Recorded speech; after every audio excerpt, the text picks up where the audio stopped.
Egunon, Maria Luisa. Jakin aldaiteke zertarako etorrarazi nauzuen? Nekanek zurekin hitz egin nahi du. Eta nekane hori norden derri hor jakin behar aldut? Nekane beitia, ezagutzen duzu. Duela hainbat urte hemen ibilizten gurekin lanean, arralden. Gatzigabeko neskatxe pelura.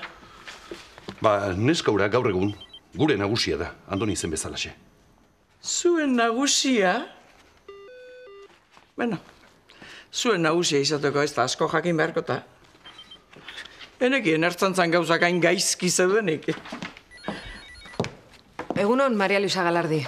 Goiz etorri zara? Ara, ez etorrita nahiago, baina, en fin, zer egingo diogu ba. Lasai, ez dizut denbora askorik enduko. Sartu bulegora, mesedez.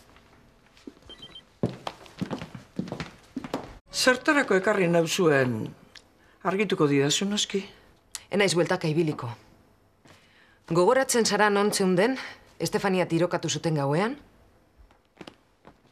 Nola non nengoen? Zertara dator orain galdera hori? Beno, kasuarekin zerikusia duten pertsona guztien koartadak ikertzen gabiltza. Zer esan nahi duzu? Ni susmagarria naizela, ni? Maria Luisa, lasai, jesarri mesedez.